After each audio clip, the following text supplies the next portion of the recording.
इस अध्याय में श्री कृष्ण अर्जुन को कर्म संन्यास, संसार से विरक्ति और कर्मयोग कर्तव्य का पालन करते हुए भक्ति के बीच के अंतर को समझाते हैं।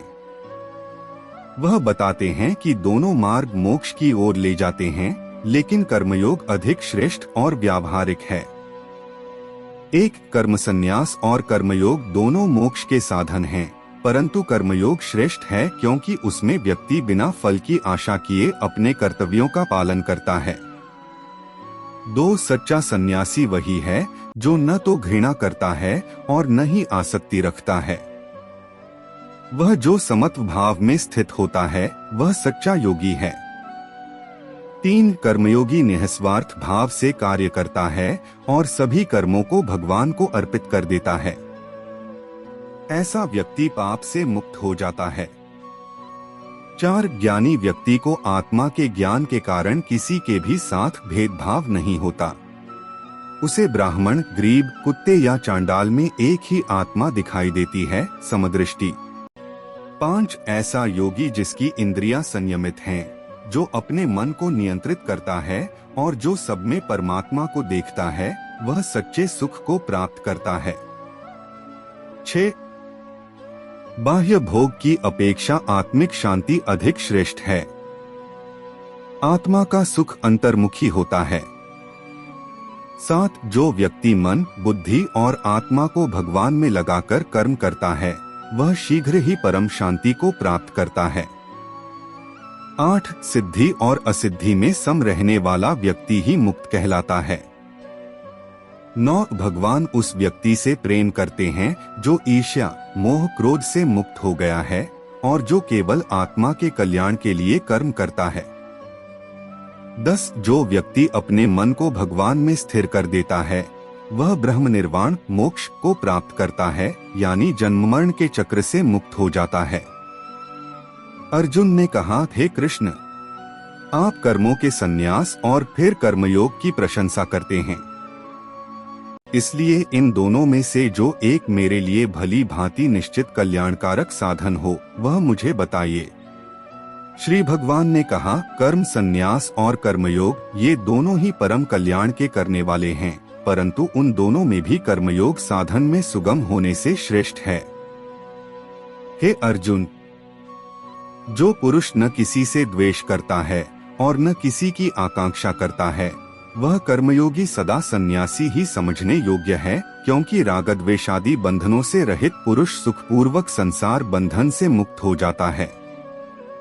हे अर्जुन, योग और सन्यास वस्तुतः समान हैं, क्योंकि दोनों का उद्देश्य एक ही है। जो योग और सन्यास को अलग अलग समझते हैं वे अज्ञानी हैं। हे अर्जुन, जो व्यक्ति कर्मों के फल की आशा को छोड़ देता है और निःस्वार्थ भाव से कर्म करता है, वह सच्चा सन्यासी और योगी है। जो व्यक्ति अपने मन, इंद्रियों और बुद्धि को नियंत्रित करता है और भगवान में स्थित रहता है, वह सच्चा योगी है। ज्ञानी महापुरुष ब्राह्मण, गाय, हाथी, कुत्ते और चांडाल में समानता देखते हैं, क्योंकि वे सभी में एक ही आत्मा को पहचानते हैं। जिनका अंतःकरण समता में स्थित है, वे इस जीवन में ही संपूर्ण संसार को जीत लेते हैं। ब्रह्मा निर्दोष और सम है, इसलिए वे ब्रह्मा में स्थित रहते हैं। जो प्रिय को प्राप्त होकर हर्षित नहीं होते और अप्रिय को प्राप्त होकर उद्विग्न नहीं होते, वे स्थिर बुद्धि वाले और ब्रह्मा को जानने वाले होते हैं। बाह्य विषयों के सुखों में आसक्ति से रहित अंतःकरण वाला साधक आत्मा में जो सुख है उसे प्राप्त करता है। फिर वह ब्रह्मा में अभिन्न भाव से स्थित होकर अक्षय सुख का अनुभव करता है। इंद्रियों और विषयों के संयोग से उत्पन्न होने वाले भोग, सुख आद्यंत वाले और दुख के कारण होते हैं। आत्म विवेकशील मनुष्य उनमें रमण नहीं करते। इस शरीर में जो कोई काम, क्रोध से उत्पन्न होने वाले वेगों को सहन करने में समर्थ होता है, वह नरयोगी है और वही सुखी है।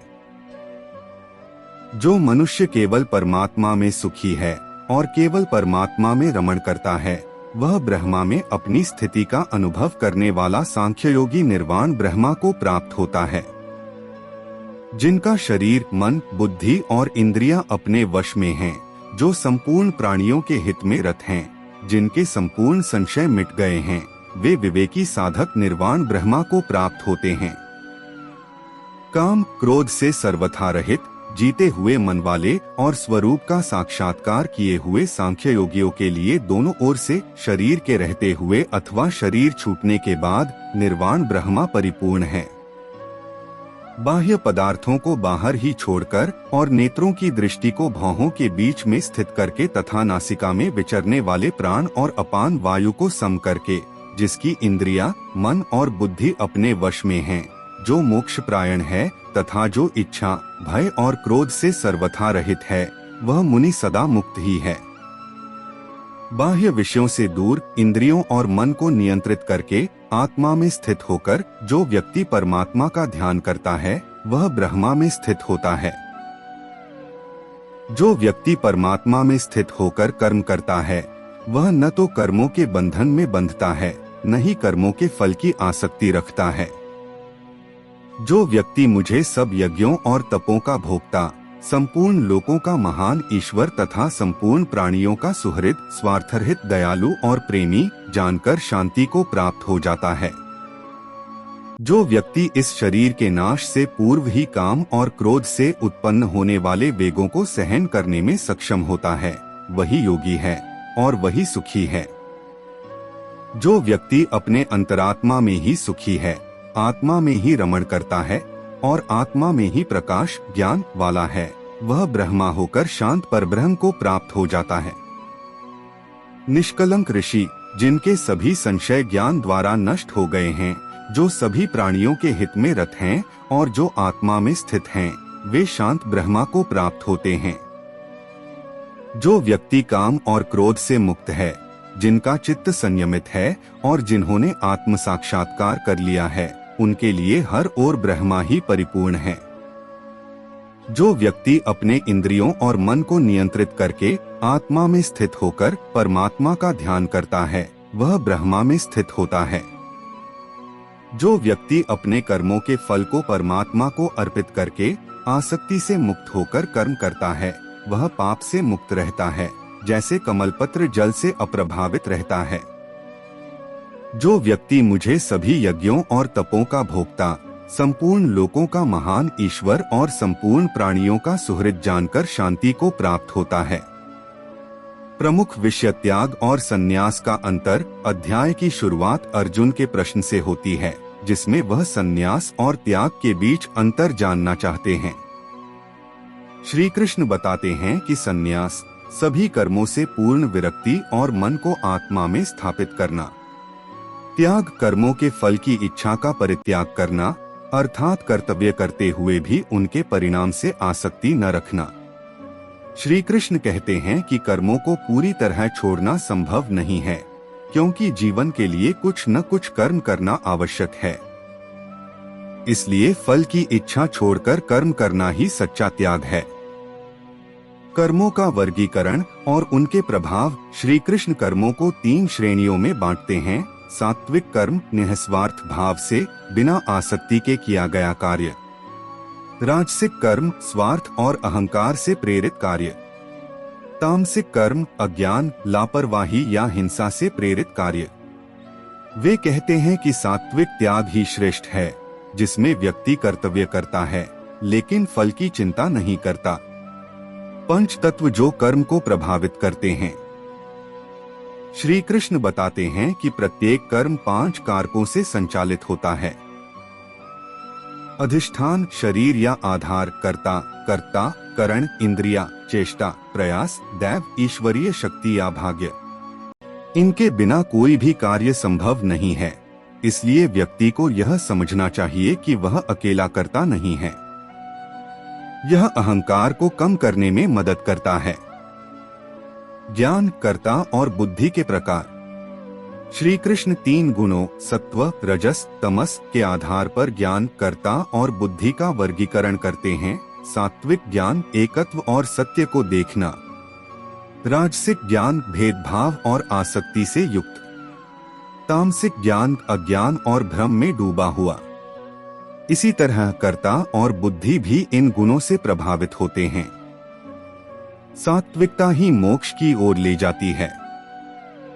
कर्मयोग और भक्ति योग का समन्वय। श्री कृष्ण कहते हैं कि अपने कर्तव्य को ईश्वर को समर्पित कर देना ही सच्चा कर्मयोग और भक्ति योग है। वे अर्जुन को सिखाते हैं कि सभी कर्म भगवान को अर्पित करने से मन शुद्ध होता है और आत्मा मुक्त होती है। मोक्ष का मार्ग इस अध्याय का चरम लक्ष्य मोक्ष है। श्री कृष्ण कहते हैं कि जो व्यक्ति गुणों सत्व रजस तमस से ऊपर उठ जाता है वह ईश्वर के शरणागत होकर मोक्ष प्राप्त करता है। वे अर्जुन को निर्देश देते हैं, अर्थात सभी धर्मों कर्तव्यों को त्याग कर केवल मेरी शरण में आ जा, मैं तुम्हें सभी पापों से मुक्त कर दूंगा। शोक मत कर, यह भक्ति और समर्पण का परम सूत्र है। अर्जुन कहते हैं कि उसका मोह नष्ट हो गया है और वह अब श्री कृष्ण के निर्देशानुसार युद्ध के लिए तैयार है। यह दर्शाता है कि गीता का संदेश अर्जुन को आत्मज्ञान और कर्तव्य पालन की ओर ले गया। यह बताता है कि जीवन में कर्म अनिवार्य हैं, लेकिन उन्हें निस्वार्थ भाव से ईश्वर को समर्पित करके करना चाहिए। सत्वगुण को अपनाकर अहंकार और आसक्ति को त्याग कर और भगवान की शरण में जाकर मनुष्य मोक्ष प्राप्त कर सकता है। यह अध्याय कर्म, ज्ञान, भक्ति और संन्यास के बीच संतुलन स्थापित करता है और मानव जीवन के अंतिम लक्ष्य को रेखांकित करता है। यह अध्याय मानव स्वभाव, उनके विश्वास, श्रद्धा और कर्मों के गुणों सत्व, रजस, तमस के आधार पर जीवन के विभिन्न पहलुओं को समझाता है। भगवान श्री कृष्ण अर्जुन को बताते हैं कि श्रद्धा ही मनुष्य के आचरण, विचार और कर्म को निर्धारित करती है और यह श्रद्धा उसके स्वाभाविक गुणों से उत्पन्न होती है। आइए इस अध्याय के सार को विस्तार से समझें। अध्याय का प्रारंभ श्रद्धा का महत्व। अर्जुन श्री कृष्ण से प्रश्न करते हैं कि जो लोग शास्त्रों के विधानों को छोड़कर अपनी श्रद्धा से कर्म करते हैं उनकी स्थिति क्या होती है। श्री कृष्ण उत्तर देते हैं कि मनुष्य की श्रद्धा 3 प्रकार की होती है, सात्विक, राजसिक और तामसिक, जो उसके स्वाभाविक गुणों, प्रकृति के 3 गुणों सत्व, रजस, तमस पर निर्भर करती है। यह श्रद्धा ही उसके जीवन के सभी पहलुओं जैसे पूजा, भोजन, यज्ञ, तप और दान को प्रभावित करती है। श्रद्धा के 3 प्रकार श्री कृष्ण विस्तार से बताते हैं कि श्रद्धा का स्वरूप मनुष्य के मन और स्वभाव पर आधारित होता है। सात्विक श्रद्धा, यह शुद्धता, ज्ञान और आत्मिक उन्नति की ओर ले जाती है। सात्विक लोग देवताओं की पूजा करते हैं और उनके कर्म निस्वार्थ भाव से किए जाते हैं। राजसिक श्रद्धा, यह इच्छाओं, अहंकार और सांसारिक लाभ की चाह से प्रेरित होती है। राजसिक लोग यक्षों और राक्षसों की पूजा करते हैं और उनके कर्म फल की अपेक्षा से बंधे होते हैं। तामसिक श्रद्धा, यह अज्ञान, अंधविश्वास और हिंसा से युक्त होती है। तामसिक लोग प्रेतों, भूतों और निम्न शक्तियों की पूजा करते हैं और उनके कर्म अक्सर दूसरों को हानि पहुंचाने वाले होते हैं। जीवन के विभिन्न पहलुओं में गुणों का प्रभाव। श्री कृष्ण इस अध्याय में जीवन के 4 प्रमुख पहलुओं आहार, भोजन, यज्ञ, अनुष्ठान, तप, आत्मसंयम और दान के सात्विक, राजसिक और तामसिक रूपों को विस्तार से समझाते हैं। आहार, भोजन। सात्विक आहार, ऐसा भोजन जो स्वास्थ्य, शक्ति और मन की शांति को बढ़ाए, जैसे ताजे फल, सब्जियां, दूध और सात्विक पदार्थ। राजसिक आहार, तीखा, खट्टा, नमकीन और उत्तेजक भोजन जो इंद्रियों को भड़काए और अशांति पैदा करे। तामसिक आहार, बासी, सड़ा हुआ, अशुद्ध या हिंसा से प्राप्त भोजन जो सुस्ती और अज्ञान को बढ़ाए। यज्ञ, अनुष्ठान। सात्विक यज्ञ शास्त्रों के अनुसार बिना फल की इच्छा के श्रद्धा और भक्ति से किया गया यज्ञ। राजसिक यज्ञ दिखावे और फल की कामना से किया गया यज्ञ। तामसिक यज्ञ शास्त्र विरुद्ध, श्रद्धा और नियमों के बिना, हिंसा या अज्ञान से किया गया यज्ञ। ग तप आत्मसंयम तप को 3 स्तरों पर समझाया गया है, शारीरिक, वाचिक और मानसिक। सात्विक तप शारीरिक शुद्धता, वाणी में सत्य और मन में शांति के साथ किया गया तप। राजसिक तप मान सम्मान या सांसारिक लाभ के लिए किया गया कठोर तप। तामसिक तप मूर्खता, आत्मपीड़ा या दूसरों को हानि पहुंचाने के लिए किया गया तप। राजसिक दान फल की इच्छा या दिखावे के लिए दिया गया दान। तामसिक दान अपमानजनक ढंग से अयोग्य व्यक्ति को या गलत समय पर दिया गया दान। 4 तत्सत का महत्व। श्री कृष्ण कहते हैं कि सभी शुभ कर्मों को तत्सत के उच्चारण के साथ करना चाहिए। यह 3 शब्द ब्रह्मांड के सत्य और शुद्धता के प्रतीक हैं, परमात्मा का प्रतीक। तत् वह ईश्वर जो सर्वव्यापी है। सत सत्य और शाश्वत। ये शब्द कर्मों को शुद्ध करते हैं और उन्हें ईश्वर से जोड़ते हैं। जो लोग श्रद्धा और नियम से इनका प्रयोग करते हैं, उनके कर्म सात्विक बनते हैं। 5 निष्कर्ष। श्रद्धा और कर्म का संबंध। अध्याय का अंत इस संदेश के साथ होता है कि बिना श्रद्धा के किया गया कोई भी कर्म, चाहे वह यज्ञ, तप या दान हो, असत कहलाता है, अर्थात उसका कोई शाश्वत फल नहीं मिलता। इसलिए मनुष्य को अपनी श्रद्धा को शुद्ध करना चाहिए और सात्विक मार्ग पर चलना चाहिए, जो उसे मोक्ष की ओर ले जाता है। सारांश। 17वां अध्याय यह सिखाता है कि मनुष्य का हर कार्य उसकी श्रद्धा और स्वभाव से प्रभावित होता है। सत्वगुण को अपनाकर व्यक्ति अपने जीवन को शुद्ध, सार्थक और ईश्वर की ओर उन्मुख कर सकता है, जबकि रजस और तमस उसे सांसारिक बंधनों में फंसाते हैं। यह अध्याय आत्मनिरीक्षण और सात्विक जीवन जीने की प्रेरणा देता है। महाभारत के युद्ध से पहले अर्जुन डगमगा गया था, शरीर कांप रहा था, मन भ्रमित था। तभी श्री कृष्ण ने मुस्कुराकर कहा, अर्जुन, तू जिसे देख नहीं पाता वो मैं हर जगह हूं। और शुरू हुआ गीता का 7वां अध्याय, ज्ञान और विज्ञान का योग। अर्जुन ने पूछा, हे केशव, आप सब कुछ कैसे कह सकते हैं? क्या आप पेड़ में भी हैं, पत्थर में भी? क्या आप सिर्फ मंदिरों में हैं? श्री कृष्ण ने उत्तर दिया, मैं जल में स्वाद हूं, मैं सूर्य और चंद्रमा की रोशनी हूं, मैं मनुष्य में पुरुषत्व हूं। भगवान कहते हैं, मैं जल में स्वाद हूं, मैं प्रकाश हूं, मैं हर शक्ति और ज्ञान में हूं। जब भी तुम्हें कुछ सुंदर दिखे, कुछ अच्छा महसूस हो, समझ लो वो मैं ही हूं। उदाहरण, जब आप गर्मी में ठंडा पानी पीते हो, उसकी मिठास में भगवान हैं। जब सूरज उगता है और आप ऊर्जा महसूस करते हो, वहां भी वही हैं। श्री कृष्ण कहते हैं, जैसे एक माला के सभी मोती एक ही धागे से जुड़े होते हैं, वैसे ही यह सृष्टि, ये लोग, ये घटनाएं सब मुझसे जुड़े हैं। मैं दिखता नहीं, लेकिन सब में हूं। उदाहरण, आपके रिश्ते, आपकी भावनाएं, चाहे दुख हो या सुख, सब एक ही धागे से जुड़े हैं। वो धागा है परमात्मा। भगवान कहते हैं, लोग मुझे नहीं पहचानते क्योंकि माया उन्हें भ्रम में डाल देती है। माया यानी यह दुनिया की दौड़, पैसा, क्रोध, ईर्ष्या, मोह। जब तक हम इससे ऊपर नहीं उठते, हम भगवान को नहीं समझ सकते। उदाहरण, जैसे गंदे शीशे से सूरज को नहीं देखा जा सकता, वैसे ही माया से ढके मन से भगवान नहीं देखे जा सकते। ज्ञान कर्म संन्यास योग। इस अध्याय में भगवान श्री कृष्ण अर्जुन को ज्ञान, कर्म और संन्यास का समन्वय समझाते हैं। श्री कृष्ण बताते हैं कि किस प्रकार ज्ञानयुक्त कर्म से मोक्ष प्राप्त किया जा सकता है। 1. दिव्य ज्ञान की परंपरा।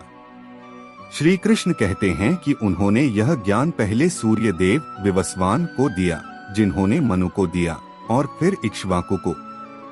समय के साथ यह ज्ञान लुप्त हो गया है और अब श्री कृष्ण अर्जुन को वही दिव्य ज्ञान पुनः दे रहे हैं। 2. श्री कृष्ण का अवतार रहस्य। भगवान बताते हैं कि वे हर युग में धर्म की रक्षा और अधर्म के विनाश हेतु अवतार लेते हैं। यदा यदा ही धर्मस्य ग्लानिर्भवति भारत। वे कहते हैं कि उनके जन्म और कर्म दिव्य हैं और जो भक्त इसे जानकर उनकी भक्ति करता है वह जन्म मरण के चक्र से मुक्त हो जाता है। 3. कर्म और अकर्म का रहस्य। ज्ञानी व्यक्ति कर्म में भी अकर्म निष्काम भाव देखता है। जो बिना किसी स्वार्थ के कर्म करता है वह वास्तव में कर्म के बंधन से मुक्त होता है। 4. यज्ञ रूप कर्म। भगवान विभिन्न प्रकार के यज्ञों की चर्चा करते हैं, ज्ञान यज्ञ, तप यज्ञ, प्राण यज्ञ आदि। वे कहते हैं कि ज्ञान यज्ञ अर्थात आत्मज्ञान सबसे श्रेष्ठ है। 5. ज्ञान का महत्व। भगवान कहते हैं कि सच्चा ज्ञान प्राप्त करने के लिए गुरु के पास जाकर विनयपूर्वक प्रश्न पूछना चाहिए और सेवा करनी चाहिए। ज्ञान कर्म संन्यास योग। इस अध्याय में भगवान श्री कृष्ण अर्जुन को ज्ञान, कर्म और संन्यास का समन्वय समझाते हैं। श्री कृष्ण बताते हैं कि किस प्रकार ज्ञानयुक्त कर्म से मोक्ष प्राप्त किया जा सकता है। 2. श्री कृष्ण का अवतार रहस्य। भगवान बताते हैं कि वे हर युग में धर्म की रक्षा और अधर्म के विनाश हेतु अवतार लेते हैं। यदा यदा ही धर्मस्य ग्लानिर्भवति भारत। वे कहते हैं कि उनके जन्म और कर्म दिव्य हैं और जो भक्त इसे जानकर उनकी भक्ति करता है वह जन्म मरण के चक्र से मुक्त हो जाता है। 3. कर्म और अकर्म का रहस्य। ज्ञानी व्यक्ति कर्म में भी अकर्म निष्काम भाव देखता है। जो बिना किसी स्वार्थ के कर्म करता है वह वास्तव में कर्म के बंधन से मुक्त होता है। 4. यज्ञ रूप कर्म। भगवान विभिन्न प्रकार के यज्ञों की चर्चा करते हैं, ज्ञान यज्ञ, तप यज्ञ, प्राण यज्ञ आदि। वे कहते हैं कि ज्ञान यज्ञ अर्थात आत्मज्ञान सबसे श्रेष्ठ है। 5. ज्ञान का महत्व।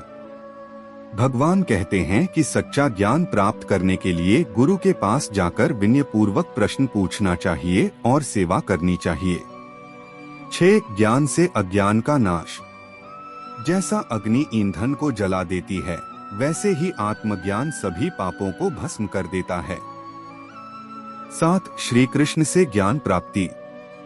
श्री कृष्ण कहते हैं गुरु के पास विनय पूर्वक जाओ, सेवा करो और प्रश्न करो, वे तुम्हें ज्ञान देंगे। 8. कर्म का संन्यास और कर्मयोग। केवल कर्म छोड़ना ही संन्यास नहीं है, बिना फल की आसक्ति के कर्म करना ही सच्चा योग है। श्री भगवान ने कहा, मैंने इस अविनाशी योग को सूर्य से कहा था, सूर्य ने अपने पुत्र वैवस्वत मनु से कहा और मनु ने अपने पुत्र राजा इक्ष्वाकु से कहा। हे अर्जुन, इस प्रकार परंपरा से प्राप्त इस योग को राजर्षियों ने जाना, किंतु समय के प्रभाव से वह योग इस पृथ्वी पर लुप्त हो गया। सफलता पर इतराना और असफलता पर टूट जाना ये योग से दूर ले जाते हैं। जो सभी कर्म ब्रह्मा को अर्पण करता है वह मुक्त रहता है। रसोई में काम करने वाली माँ कहती है, ये भगवान के लिए है। कर्म का फल त्यागने से मन की शांति मिलती है।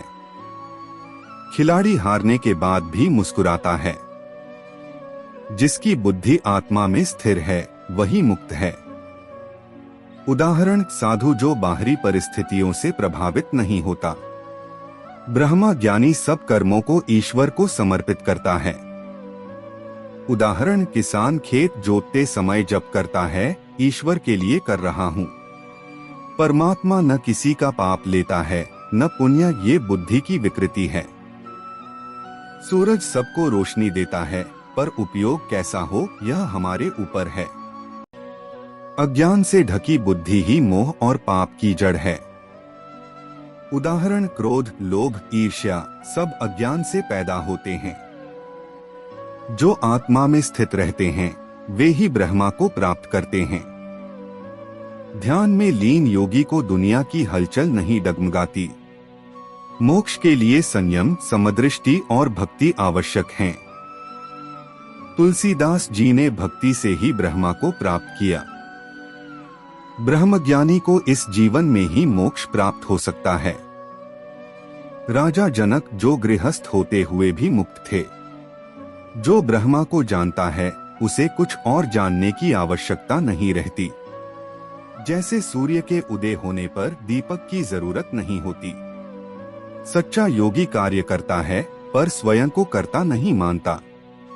स्नान करते समय, खाते पीते, बोलते या सोते हुए भी योगी जानता है मैं कुछ नहीं कर रहा।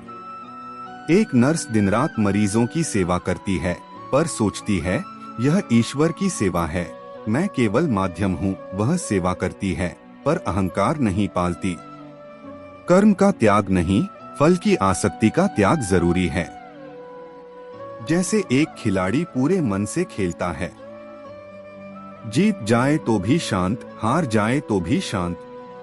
उसकी खुशी खेल में है न कि ट्रॉफी में। ज्ञानी का जीवन ब्रह्मा में लीन होता है। रामकृष्ण परमहंस वे सांसारिक कार्यों में भी इतने ईश्वरमग्न रहते थे कि उनको केवल ईश्वर दिखता था। जो मोह, द्वेष और अहंकार से मुक्त है वही शांत है।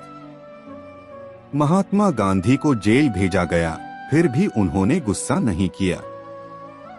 उन्होंने क्षमा और करुणा से उत्तर दिया। शरीर से कर्म हो सकते हैं पर मन से योग बना रहना चाहिए। अर्जुन युद्ध कर रहा है पर उसके मन में द्वेष नहीं, कर्तव्य है।